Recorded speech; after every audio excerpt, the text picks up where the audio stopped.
we are going to check back in with Kyle Keeley in Chapter 3 of Escape from Mr. Lemoncello's Library. Of course, even though he was grounded, Kyle Keeley still had to go to school. Does that feel like what you guys can do? Anybody here going to school today? No one? No one? Oh. Not only because of the coronavirus. That's true. Well, Mike, Curtis, Kyle. Time to wake up, his mother called down from the kitchen. Kyle plopped his feet on the floor, rubbed his eyes, and sleepily looked around his room. The computer, handed down from his brother Curtis, was sitting on the desk that used to belong to his other brother, Mike. The rug on the floor with the Cincinnati Reds logo had also been Mike's when he was 12 years old. The books lined up in the bookcase had been lined up on Mike's and Curtis's shelves, except for the ones Kyle got each year for Christmas from his grandmother. He still hadn't read last year's edition. Kyle wasn't big on books, unless they were the instruction manual or hint guide to a video game. Yeah, he had a Sony PlayStation set up in the family room. It wasn't the high-def Blu-ray PS3. It was the one Santa had brought Mike maybe 4 years earlier. Mike kept the brand new Blu-ray model locked up in his bedroom. But still, clunker that it was, the 4-year-old gaming console in the family room worked. Except this week. Well, it worked, but Kyle's dad had taken away his TV and computer privileges. So unless he just wanted to hear the hard drive hum, there was no point in firing up the PlayStation till next Sunday when his sentence ended. So it sounds like, what's he grounded from, Oliver? I don't know. What's it say he's grounded from? His PS4. Yeah, his video games. Well, it sounds like his big brother got the cool one. He gets all the hand-me-downs. His brother is the PS3.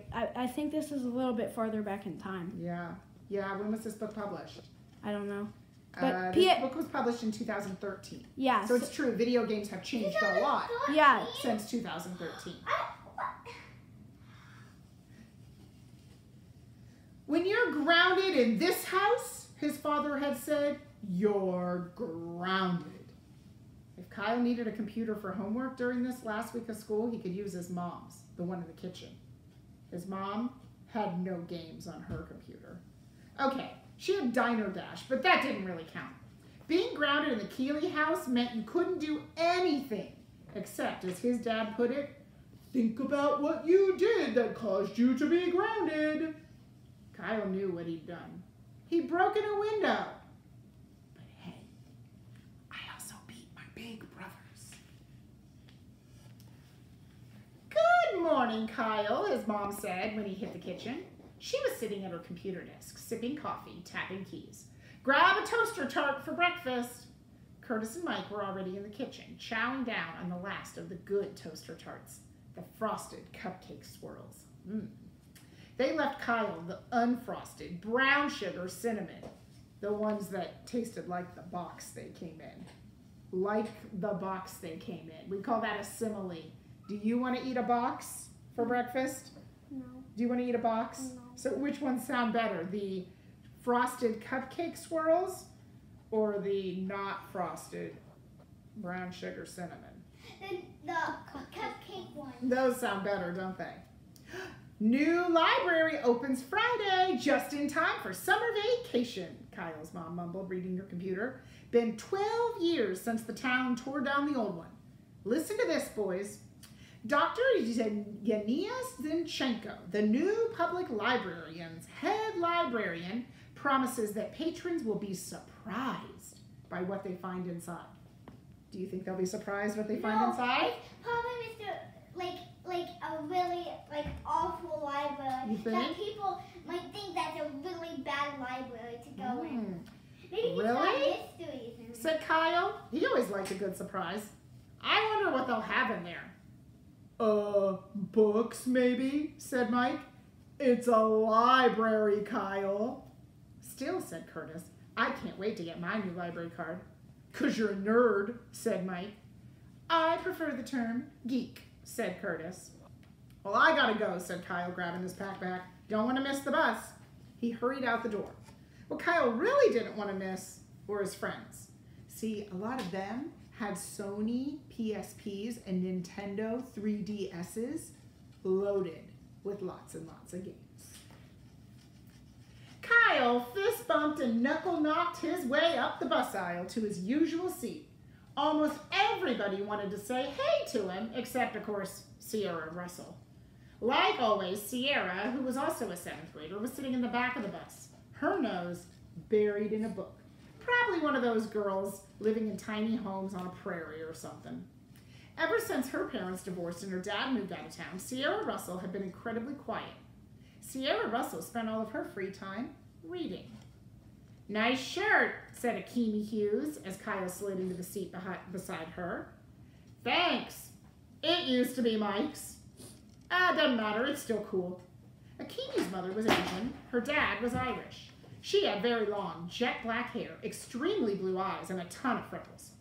What are you playing? Kyle asked because Akemi was frantically working the controls on her PSP 3000. Squirrel Squad, said Akemi. One of Mr. Lemoncello's best, said Kyle, who had the game on his PlayStation. The one he couldn't play for a week. You need a hand? Nah. Watch out for the beehives. I know about the beehives, Kyle. I'm just saying. Yes. What? I cleared level 6, finally. Awesome. Kyle didn't mention he was up to level 27. Akemi was his best friend. Friends don't gloat to friends. What's it mean to gloat? Brag. Yeah, if you gloat, it means you rub it in like, I'm on a higher level. He doesn't want to gloat because Akemi is his best friend. When I shot the squirrels at the falcons, said Akemi, the pilots parachuted. If a squirrel bit the pilot in the butt, I got 50 points bonus. Yes, in Mr. Lemoncello's catapulting critters game, there were all sorts of wacky jokes. The falcons weren't birds. They were F-16 Falcon fighter jets. And the squirrels, they were nuts. Totally bonkers. With squirrely whirlpool eyes, they flew through the air jabbering gibberish. They bit butts.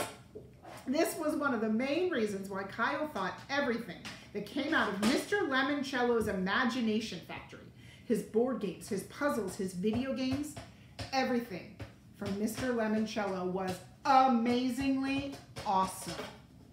For Mr. Lemoncello, a game wasn't a game, unless it was a little goofy. So, did you pick up the bonus code? Asked Kyle. Huh? In the freeze frame there. Akemi studied the screen. Turn it over. Akemi did. See the number tucked in the corner? Type in that the next time on the home screen when it asks you for a password. Why? What happens? You'll see. Akemi slugged him in the arm. What? Well, don't be surprised if you start flinging flaming squirrels on level 7. Get out! Try it, you'll see.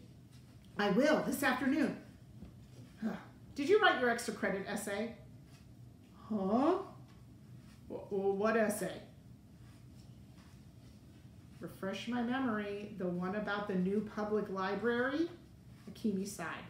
Because the old library was torn down 12 years ago. The 12-year-olds who write the best essay on why I'm excited about the new public library get to go to the lock-in at the library on Friday night. Huh? The winners spend the night in the new library before anybody else gets to see the place. Is this like that movie, Night in the Museum? Are the books going to come alive and they're going to chase people around and all that junk? No, but there'll be free movies, food, prizes, and games. I actually want to go there. All of a sudden, Kyle was interested. Would you want to be locked in at the library overnight for a lock-in? Would you want to do that, Oliver? Yes. William? I don't know, maybe. I have a question, though. Yeah. What point of view is this in? Ooh, Oliver, what point of view? Who's telling this story? Kyle Keeley? Well? What about the Zinchenko chapter? What about the Zinchenko chapter? Is Kyle telling that chapter? No, Mr. Zindenko? I think we call this third person point of view. What do we call this? Third.